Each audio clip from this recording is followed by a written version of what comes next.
Subscribe करें ऐसे समाचार को और प्रेस करें इस बेल आइकन को ताकि आपको मिलती रहे हर अपडेट। सबको नमस्कार।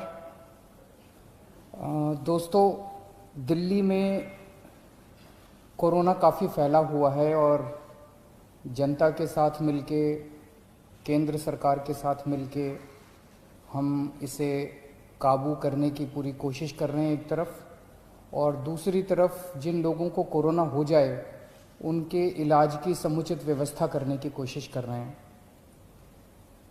आज दिल्ली में लगभग 25,000 एक्टिव केसेस हैं। 33,000 लोग ठीक होके अपने अपने घर जा चुके हैं। 25,000 लोग ऐसे हैं जिनको अभी भी कोरोना है। अस्पतालों में इस टाइम 6,000 के करीब लोग हैं और 12,000 के करीब लोगों का उनके घर के अंदर इलाज चल रहा है। आज जैसा मैंने बताया, दिल्ली में 25,000 एक्टिव केस हैं। आज से ठीक एक हफ्ता पहले दिल्ली में 24,000 एक्टिव केस थे। एक हफ्ते के अंदर केवल 1,000 एक्टिव केस बढ़े। इसका मतलब लगभग जितने लोग बीमार ठीक हो रहे हैं उतने ही लोग बीमार हो रहे हैं। एक तरह से फिलहाल ऐसा लगता है कि थोड़ा सा स्टेबलाइज हो रहा है। पिछले दिनों में हमने टेस्टिंग बहुत बड़े स्तर पर टेस्टिंग 3 गुना कर दी है। 3 गुना से भी ज़्यादा हमने टेस्टिंग कर दी है। बीच में लोगों को अपना टेस्ट कराने में दिक्कत आ रही थी।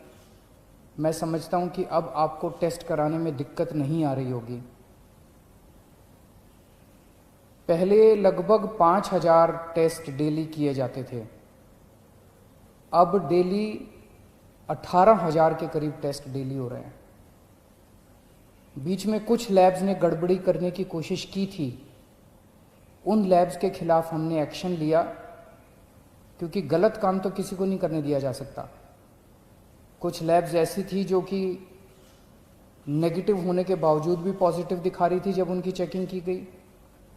तो अब सारी लैब्स को सख्ती के साथ कहा गया है कि सही काम करना है और पूरी कैपेसिटी के ऊपर काम करना है, खूब टेस्ट करने हैं। केंद्र सरकार की मदद से दिल्ली में एंटीजन टेस्ट भी शुरू किए गए हैं। एंटीजन टेस्ट रैपिड टेस्ट होता है, 15 मिनट में, आधे घंटे में पता चल जाता है। तो इस टाइम दिल्ली के अंदर लगभग 18,000 टेस्ट डेली हो रहे हैं। मैं समझता हूं कि अब आपको अपनी टेस्टिंग कराने में कोई दिक्कत नहीं आएगी। जिन लोगों का इलाज हम घर पे करते हैं, जो लोग माइल्ड होते हैं, कम बुखार है, थोड़ी सी खांसी है या कोई सिम्टम नहीं है, ऐसे लोगों का इलाज उनके घर में ही रह के किया जाता है। उसमें हम डेली, हमारी टीम उनको फ़ोन करती है, उनसे हालचाल पूछती है, बुखार तो नहीं हुआ, और उनको एडवाइस देती है कि क्या क्या करना है। अब हम इसमें कोरोना में हमने देखा कि एक ही चीज़ की समस्या सबसे ज़्यादा होती है कि मरीज का ऑक्सीजन लेवल गिर जाता है, मरीज को सांस लेने में तकलीफ होती है, मरीज को ब्रेथलेसनेस होती है और मरीज को तुरंत ऑक्सीजन देने की ज़रूरत पड़ती है। अगर मरीजों को सही टाइम पे तुरंत ऑक्सीजन मिल जाए तो कई मरीजों को बचाया जा सकता है।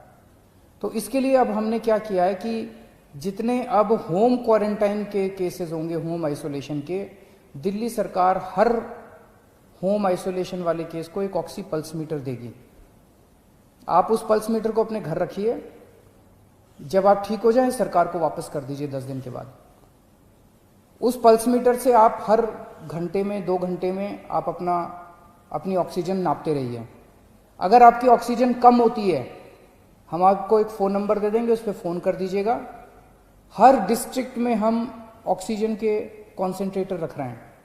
तुरंत हमारी टीम कॉन्सेंट्रेटर लेके पहुंच जाएगी जल्द से जल्द, और आपको तुरंत आपके घर में ऑक्सीजन दे दी जाएगी, और अगर ज़रूरत पड़ेगी तो आपको अस्पताल में शिफ्ट कर दिया जाएगा। कई बार हमने देखा है कि ऑक्सीजन तुरंत न मिलने की वजह से अस्पताल में शिफ्ट करने तक इतने में ही कई बार मरीज कभी कभी कोलैप्स कर जाता है। तो इसीलिए हर डिस्ट्रिक्ट के लेवल पे हम लोग ऑक्सीजन के कॉन्सेंट्रेटर रख रहे हैं, और अगर आपको ज़रूरत पड़ेगी तो कॉन्सेंट्रेटर पहले तुरंत आपके घर पहुंचा दिया जाएगा, ताकि आपको समय पे ऑक्सीजन मिल सके और आपको कंट्रोल किया जा सके। फिर आपको अस्पताल ले जाएंगे और अस्पताल में आपका इलाज किया जाएगा। 12 जून को दिल्ली के सारे अस्पतालों में मिला के 5300 बेड्स भरे हुए थे। आज की डेट में 6200 बेड भरे हुए हैं।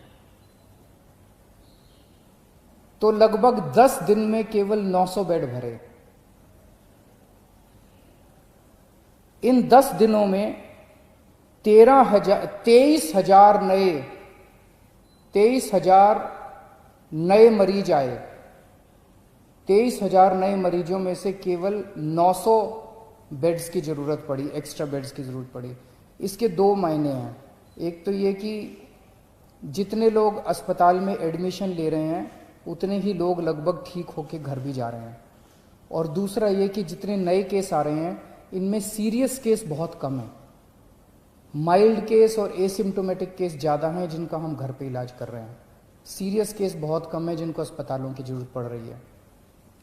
तो लगभग बेड्स की स्थिति ऐसी है कि डेली बेसिस पे 150 एक्स्ट्रा बेड्स की जरूरत पड़ती है।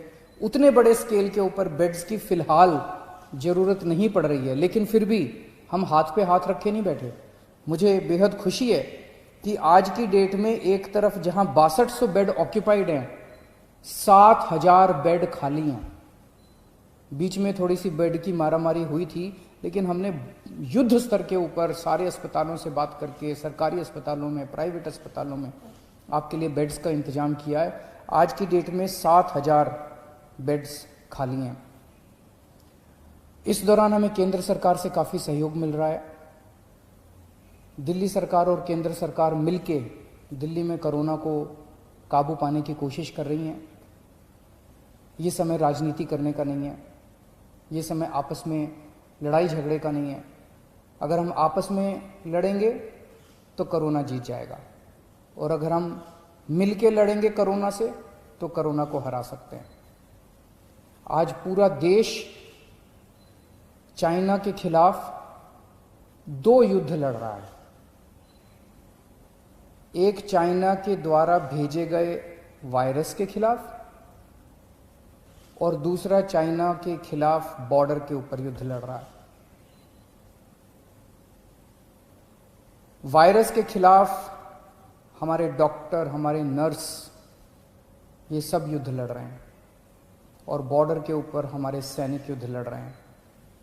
आज पूरा देश हमारे डॉक्टर्स के साथ एक तरफ खड़ा है और हमारी दूसरी तरफ हमारे सैनिकों के साथ खड़ा है, और इन दोनों युद्धों को हमें पूरे देश को मिलकर लड़ना है। इसमें बिल्कुल राजनीति नहीं होनी चाहिए, इसमें कोई पार्टीबाजी नहीं, कोई गुटबाजी नहीं। सारे देश को एक होके कोरोना के खिलाफ भी युद्ध लड़ना है और चाइना के खिलाफ भी हमें युद्ध लड़ना है।